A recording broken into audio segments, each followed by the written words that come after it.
नमस्कार, स्वागत है आपका एबीपी गंगा में। मैं हूं अवधेश। आप देख रहे हैं यूपी इलेक्शन की कवरेज का सबसे भव्य शो सिंहासन 403 और मैं हूं अवधेश। ये ऐसा शो है जिसके जरिए हम आपको बिना लाग लपेट के यूपी के हर सिंहासन की पूरी जानकारी पूरे विश्लेषण के साथ देते हैं। हर सीट के उस फैक्टर के बारे में पुख्ता जानकारी देते हैं जो कि किसी भी सीट पर हार और जीत को तय करता है। आपको सियासी बिसात की हर उस चाल के बारे में समझाते हैं जो कि राजनीति के शह और मात के खेल में सबसे अहम किरदार निभाती है। ये भी बताते हैं कि सियासी बयार में अब की बार किसकी नैया पार होती दिख रही है। तो चलिए शुरू करते हैं यूपी की राजनीति से जुड़ा सबसे भव्य शो सिंहासन 403।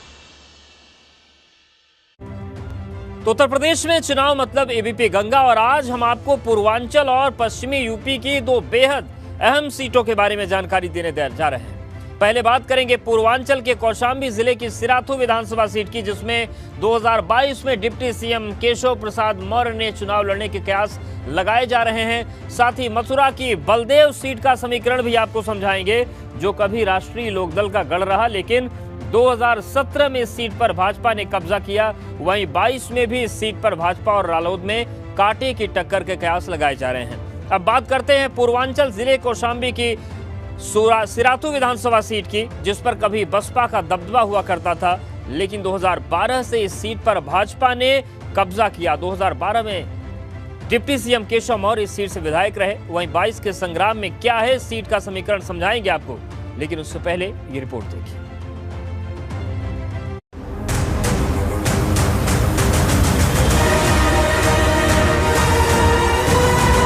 पूर्वांचल के जिले कौशाम्बी की सिराथू विधानसभा सीट यानी कि यूपी की विधानसभा seat number 251। Deputy CM Keshav Prasad Maurya Kaushambi के सिराथू विधानसभा क्षेत्र के रहने वाले हैं और 2012 में वो इस सीट से भाजपा विधायक रहे। 2012 तक सिराथू विधानसभा सीट अनुसूचित जाति के लिए आरक्षित थी और इस सीट पर बसपा का दबदबा था। हालांकि 2012 के परिसीमन के बाद ये सीट सामान्य वर्ग के लिए आरक्षित हो गई। 2017 में भी इस सीट पर भाजपा ने कब्जा किया और भाजपा से शीतला प्रसाद ने चुनाव जीता। 2022 के रण में भी इस सीट पर कांटे की टक्कर की उम्मीद जताई जा रही है, जहां भाजपा और बसपा के साथ साथ सपा भी जीत के लिए जोर लगा रही है। और अब आपको कौशाम्बी की सिराथू विधानसभा सीट के पिछले यानी कि 2017 के नतीजे के बारे में जानकारी देते हैं, जिससे आपको यहां के सियासी समीकरण समझने में आसानी होगी। 2017 में कौशाम्बी की सिराथू विधानसभा सीट पर करीब 56% वोटिंग हुई और भाजपा के शीतला प्रसाद ने यहां से चुनाव जीता। उन्होंने समाजवादी पार्टी के वाचस्पति को चुनाव में मात दी थी। अब आपको पूर्वांचल के कौशाम्बी जिले की सिराथू विधानसभा सीट के पिछले 3 नतीजों के बारे में जानकारी देते हैं, जिससे आपको इस सीट के बारे में समझने में आसानी होगी। 2007 में इस सीट से बसपा के वाचस्पति ने जीत दर्ज की। 2012 में इस सीट से मौजूदा डिप्टी सीएम केशव प्रसाद मौर्य चुनाव लड़े और उन्होंने जीत दर्ज की।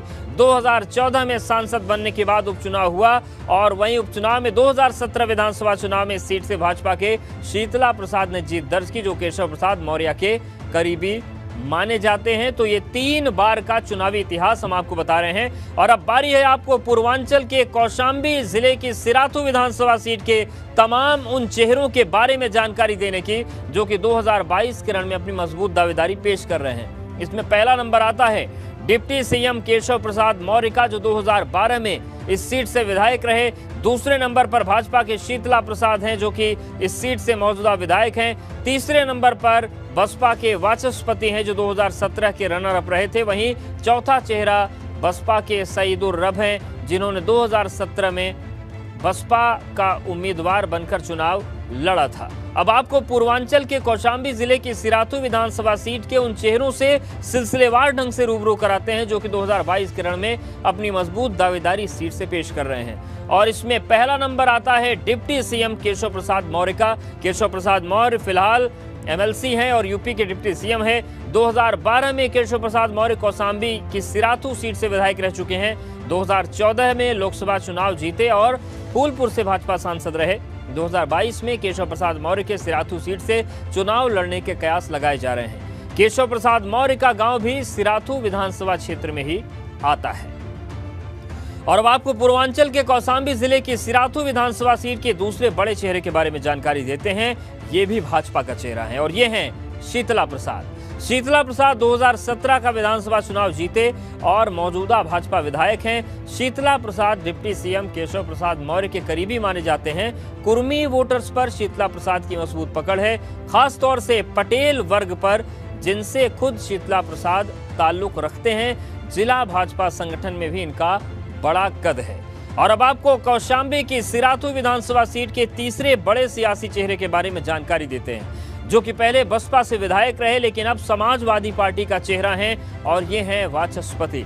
वाचस्पति 2017 विधानसभा चुनाव में सिराथू सीट पर सपा से रनर अप रहे, बसपा छोड़कर सपा में शामिल हुए हैं। वाचस्पति 2007 में कौशाम्बी की सिराथू सीट से बसपा विधायक रहे हैं वाचस्पति। वही 2022 में भी अपनी मजबूत दावेदारी पेश कर रहे हैं। दलित तबके पर इनकी पकड़ बेहद मजबूत मानी जाती है। और अब बारी है आपको कौशाम्बी की सिराथू विधानसभा सीट के चौथे बड़े चेहरे के बारे में जानकारी देने की, जो कि बसपा का चेहरा है और ये हैं सईदुर रब। सईदुर रब 2017 में बसपा से चुनाव लड़े, हालांकि इन्हें हार का सामना करना पड़ा।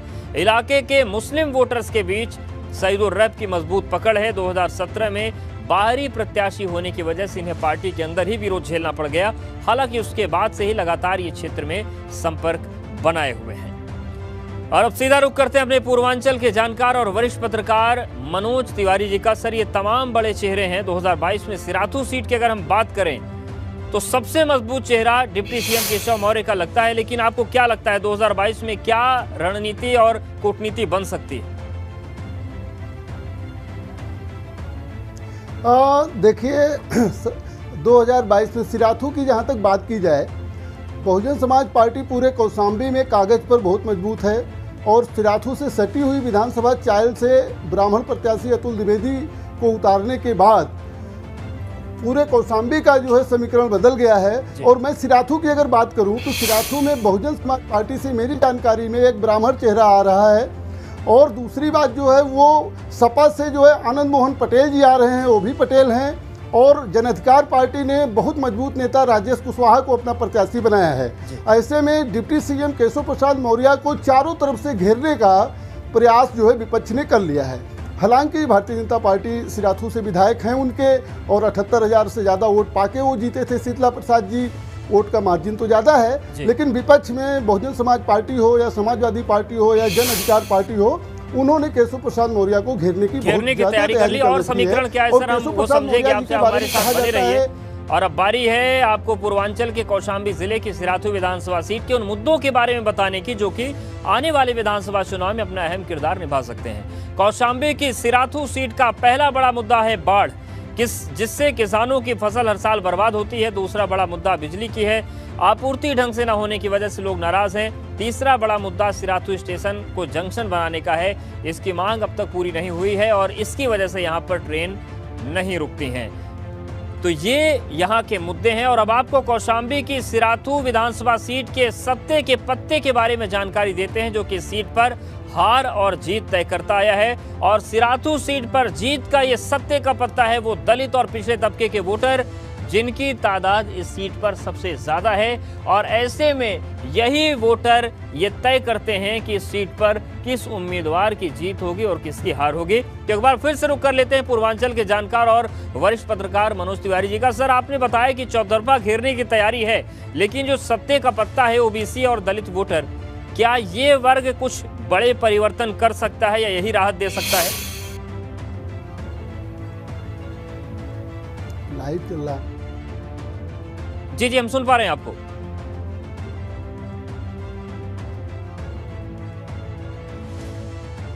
मनोज सर, आप सुन पा रहे हैं क्या? तो मनोज जी के पास जाएंगे। अब चलिए बात कर लेते हैं पश्चिमी यूपी के अहम जिले मथुरा के बलदेव विधानसभा सीट में, जो कि वैसे तो रालोद का मजबूत किला मानी जाती रही है, लेकिन 2017 में यहां भी भाजपा का कब्जा हो गया। क्या है बलदेव सीट के सियासी समीकरण, आपको समझाएंगे, लेकिन उससे पहले ये रिपोर्ट देखिए।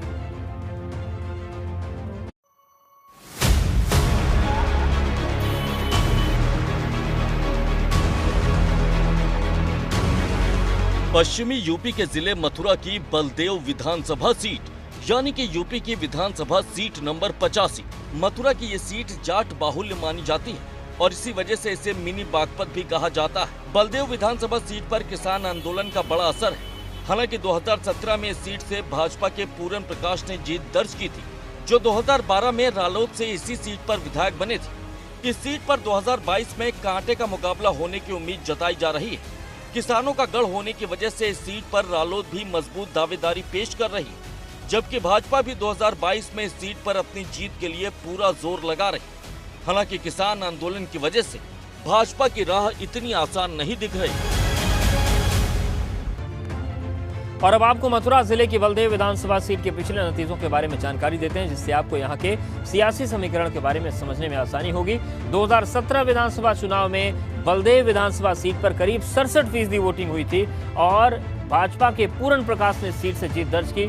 उन्होंने रालोद के निरंजन सिंह धनगर को चुनाव में हरा दिया था।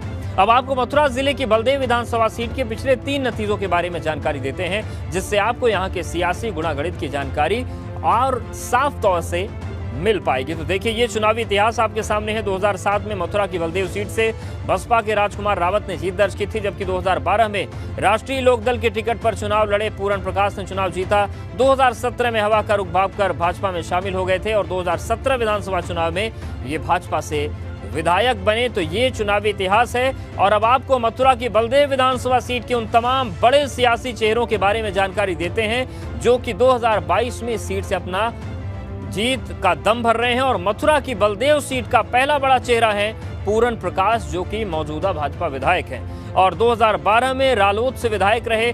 दूसरे नंबर पर निरंजन सिंह धनगर आते हैं, जो कि 2017 में रालोद से रनर अप रहे। तीसरे नंबर पर रालोद के ही रामवीर सिंह हैं, जिनकी जाट बिरादरी में मजबूत पैठ है। चौथे नंबर पर राजेंद्र सिंह सिकरवार हैं और ये भी रालोद से मजबूत दावेदारी पेश कर रहे हैं।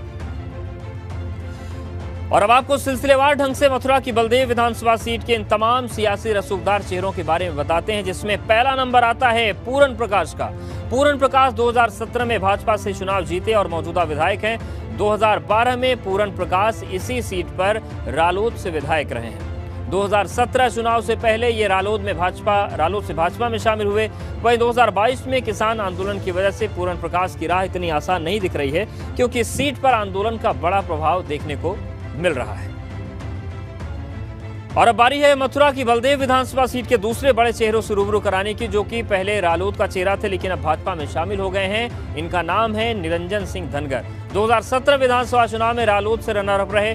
हालांकि अब ये राष्ट्रीय लोकदल का दामन छोड़कर भाजपा में शामिल हो चुके हैं। जाट समुदाय में निरंजन सिंह धनगर की मजबूत पकड़ है और इन्हीं खूबियों के साथ ये भी 2022 के रण में अपनी मजबूत दावेदारी पेश कर रहे हैं। अब आपको मथुरा की बलदेव विधानसभा सीट के तीसरे बड़े चेहरे के बारे में जानकारी देते हैं और ये भी रालोद से दावा पेश कर रहे हैं। ये है रामवीर सिंह। रामवीर सिंह जाट बिरादरी से ताल्लुक रखते हैं। इलाके में बड़ा सियासी रसूख है। बलदेव विधानसभा इलाके में रामवीर सिंह की पहचान जमीनी नेता के तौर पर होती है। रामवीर सिंह ब्लॉक प्रमुख रहे हैं, जबकि उनका बेटा अनिल बलदेव फिलहाल ब्लॉक प्रमुख है। रामवीर सिंह का रियल एस्टेट का बड़ा कारोबार है। अब मथुरा की बलदेव विधानसभा सीट के चौथे बड़े चेहरे के बारे में जानकारी देते हैं और ये हैं रालोद के दावेदार। ये हैं राजेंद्र सिंह। राजेंद्र सिंह शुरुआत से ही राष्ट्रीय लोकदल से जुड़े हुए हैं। ग्राम प्रधान और ब्लॉक प्रमुख रह चुके हैं। जाट बिरादरी का इलाके में बड़ा चेहरा है। 2021 में जिला पंचायत सदस्य का चुनाव जीते, लेकिन जिला पंचायत अध्यक्ष चुनाव में इन्हें हार का सामना करना पड़ा। बलदेव विधानसभा क्षेत्र में इनके कई स्कूल और कॉलेज हैं। और अब सीधे रुख करते हैं अपने पश्चिमी यूपी के जानकार और वरिष्ठ पत्रकार रवि अरोड़ा जी का। सर, बलदेव सीट पर ये जो तमाम बड़े चेहरे दावेदारी पेश कर रहे हैं, आपको कौन सी पार्टी इस सीट पर ज्यादा मजबूत नजर आ रही है? देखिए, ये जो भाजपा की इस समय जितनी विधानसभा सीटें हैं, उनमें सबसे ज्यादा जिस सीट पर दांत खट्टे होने जा रहे हैं भाजपा के, ये बलदेव सीट उनमें से एक है। और यहाँ पर चूंकि ये पहले से भी रालोद का गढ़ रहा है और पिछले चुनाव में बेशक भाजपा की यहाँ पर जीत हो गई, लेकिन ये भाजपा का गढ़ कभी भी नहीं था। ये बसपा का और रालोद का गढ़ था। और यहाँ पर जाट मतदाता सबसे अधिक हैं। 25% से अधिक मतदाता यहाँ पर जाट बिरादरी के हैं। और जैसा कि हम देखते हैं कि किसान आंदोलन की वजह से जाट बिरादरी भाजपा से बहुत बुरी तरह नाराज है। ऐसे में रालोद के लिए ये बहुत सुखद स्थिति है कि एक बहुत बड़ा वोट बैंक उसके साथ है, और जिस तरह से समाजवादी पार्टी के साथ उनका कोएलिशन होने जा रहा है उसका भी फायदा जो सपा का वोट बैंक है उसका मिलेगा। और तीसरी खास बात यह है, बसपा जिस तरह से इन विधानसभा चुनावों को लेकर बहुत ही शांत दिखाई दे रही है और कहीं उत्साह नहीं दिखाई दे रहा बसपा में, उसका फायदा भी जो ये रालोद का प्रत्याशी होगा, जिसकी पूरी उम्मीद है कि रालोद के ही खाते में जाएगी ये सीट, उसका रालोद प्रत्याशी बिल्कुल। और क्या समीकरण बन सकते हैं वो भी आपसे हम जानेंगे, हमारे साथ आप बने रहिए। अब आपको मथुरा की बलदेव विधानसभा सीट के उन मुद्दों के बारे में जानकारी देते हैं जो कि आने वाले विधानसभा चुनाव में अहम किरदार निभाने वाले हैं। बलदेव सीट का पहला मुद्दा है खारा पानी, जिससे इलाके के लोग लंबे अरसे से परेशान हैं। दूसरा बड़ा मुद्दा सिंचाई की समस्या का है, जिससे किसानों को दिक्कत होती है, जबकि तीसरा बड़ा मुद्दा सड़कों का है जो बेहद खराब हालत में है। तो मथुरा के बलदेव से भाजपा विधायक पूरण प्रकाश का दावा है कि विकास की वजह से जनता फिर उन्हें वोट देगी, जबकि 2017 में रालोद से रनर अप रहे और भाजपा में शामिल हुए निरंजन सिंह धनगर भी योगी सरकार की तारीफ कर रहे हैं।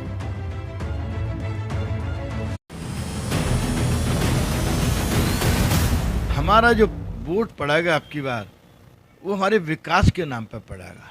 हमने जो विकास कराया है, अभी अब मेरी विधानसभा की क्षेत्र की बात करें, मैंने अपनी विधानसभा में पिछले 4.5 साल में 1000 करोड़ से ज़्यादा, 1000 करोड़ कितना हो गया, 100 करोड़ 50 करोड़, मैं बात कर रहा हूँ 1000 करोड़ से ज़्यादा का मैंने विकास कार्य अपने बलदेव विधानसभा में कराया है। भाजपा सरकार ने, माननीय योगी जी ने, माननीय मोदी जी ने जिन वंचित वर्गों को, कोई भी सरकार वंचितों का, दलितों का, पिछड़ों का नाम लेती रही, लेकिन उन सरकारों ने ज़मीन पर कोई काम नहीं किए, अखबारबाजी की और अन्य लुहावने नारे देते रहे। लेकिन योगी जी ने तमाम ऐसी समस्याएं जो लोगों के संज्ञान में नहीं थी, उनको मौके पर जा कर के उनका अध्ययन किया और उनको हल कराया। तमाम उनके लिए ऐसी योजना बनाई जिससे कि उनको, वंचित लोगों को, पिछड़े लोगों को, दलित लोगों को लाभ हो। और अब मथुरा की बलदेव विधानसभा सीट पर किसी उम्मीदवार की जीत और हार तय करता आया है। जो सत्ते का पत्ता है वो हम आपको बताते हैं, और यहाँ पर सत्ते का पत्ता है जाट वोटर, जिनकी सीट सबसे ज्यादा है। बलदेव में 1,25,000 जाट वोटर हैं जो कि सीट पर लंबे अरसे किसी भी उम्मीदवार की जीत और हार तय करते आए। हमारे साथ मेहमान जुड़ गए यूपी के जानकार वरिष्ठ पत्रकार रवि अरोड़ा जी। एक बार फिर सुनकर रुक करते हैं। सर, बलदेव सीट पर जो सत्ते का पत्ता जाट वोटर हैं, किसान आंदोलन का भी मामला चल रहा है, ऐसे में कितना फर्क पड़ेगा इन चीजों का? जाट आंदोलन की वजह से जो इस विधानसभा सीट पर, जैसे मैंने पहले कहा, सबसे ज्यादा असर जहां पर होगा उनमें से ये सीट है। देखिए, यहाँ पर 3 बड़े वोट बैंक हैं, उसमें जाट हैं, उसमें ब्राह्मण हैं और साथ में दलित हैं। जैसे कि मैंने कहा, दलित कमिटेड नहीं दिखाई दे रहा इस बार बसपा के साथ, पहले भी सीट पर वो बंटता रहा है। ब्राह्मण प्रदेश भर में भाजपा से नाराज दिखाई पड़ रहा है और तरह तरह के उनके बयानात भी बिल्कुल, और इस तरीके के जातीय समीकरण है ये भी भाजपा पर भारी पड़ सकते हैं। सर, बहुत धन्यवाद आपका हमारे साथ जुड़ने के लिए। तो सिंहासन 403 में आज के लिए फिलहाल इतना ही, लेकिन अगले एपिसोड में कुछ और विधानसभा सीटों का समीकरण आपको समझाएंगे। बने रहिए हमारे साथ।